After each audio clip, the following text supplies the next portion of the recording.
So, ayan guys, naligo nga ang Furzon. Grabe, ang lamig. Ang hirap talaga maligo. So, maglalagay muna tayo ng Rosmar Cagayan Premium Tinted Sunscreen. Naglagay na ako kanina, kaso nga naisipan ko maligo. Ayan.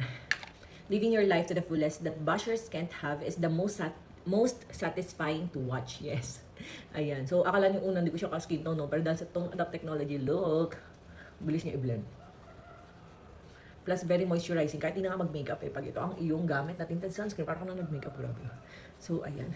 And yes, kaya di ko talaga pinapatulan yung bashers kasi imagine mo yung pinost kong yan yung daily routine namin. As in, madalas kaming nagagala sa labas with kids, ganyan. And pag na-board, mag-shopping kami, gagala namin ang kids. Minsan nga sinasabi namin parang naboboard ko niya rin si Natnat, ganyan, parang gusto niya maggala, ganyan. So, igagala namin ang aming mga baby. Tapos kakain kami, kita niyo na puro kami samgyup. Ayan, with family and stuff. So, ngayon, papacheck up namin ang mga bata. Parang monthly check up nila. Para syempre, kasi ang health is wealth, di ba? Ayan. Yes, ayun. Ganun nga lang lagi yung ginagawa namin. And napansin nyo sa amin, kami mag-asawa, dito kami nag-aaway. As in, kagabi, late na kami nakatulog. Nanood kami ng movie. Parang 3 to 4 a.m. na ata. Ganyan. Tapos yun, pag matutulog kami, lagi kami kayakap, masaya. Ayan, ano pa ba? Ayun nga, parang lagi lang kami happy-happy. And wala kaming iniisip na call time. Like, kailangan namin gumising ng ganitong oras, matulog ng ganitong oras. Wala kasi, dito lang kami lagi sa bahay. Parang, kulitan lang with kids, banding with kids, ganun lang. And di ba nga sabi ko nga minsan, kahit nasa abroad kami, kumikita kami. So, ngayon naasikaso lang yung visa namin sa Japan. Kulit ni buntis. Hindi ba gano'n malaki yung chan ko para madadaya mo pa siya ng 5 months. Just... Ayun, so for the gala ang person. Ewan ko ba pag buntis ako, yun talaga ang cravings ko, mag-shopping ng mag-shopping. Ayun, kahapon, wala man talaga kami dapat bibilin sa SNR. Kaso nga, ayun na, magkano na naman yung gas.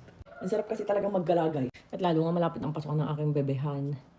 Pero yung pasok naman niya, sabi dun, kasi nagulat nga ako, sabi dun sa school niya, pwede din daw sa bahay lang mag-laptop. Pero syempre, gusto ko ng asawa ko sa school talaga. Para ma-feel niya na may classmates talaga siya, di ba, ganun. So, malapit ang pasukan, kaya medyo galang-gala na muna kami, ganun. Pero sabi nung, dun sa school, if ever may travel daw kami, pwede na naman umabsent. Ewan ko ba? Pwede daw online, ganun. Kasi alam siguro na galang-gala kami. Ayun. May make up lang tayo to the very late kasi meron akong ipopromote. Napansin nyo guys? Nag-aayos lang ako pagka meron akong ipopromote. Minsan pinopost ko yun pero dinidelete ko din kasi nga hindi siya naman required i-post. Ano lang, ginagamit lang yung mukha ko pang ads, ganun. Eh, malaki bayad sa akin nun guys. Nasa, katulad ngayon, 300,000 ulit. Magkano na yun sa akin guys? Sobrang laki na. Sobrang trusted ako ng brand na yun. Makikita nyo naman yun sa ads. Dumadaan sa blue app niya. Ayan.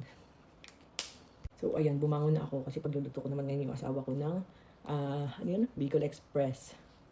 Gusto niya kasi ako magluto at namimiss na daw niya ako magluto ng food for him. Kaya gising-gisingan na agad ang person. Nabili ko nga pala to guys sa Korea. Ayun. Hindi ko nga rin alam bakit may mga basher na tuwang-tuwang mo bash. Pag tinignan mo naman yung mga account parang, na-comment. Parang hindi na lang nila problemahin yung sarili nilang buhay. Mukha nga silang problemado sa life.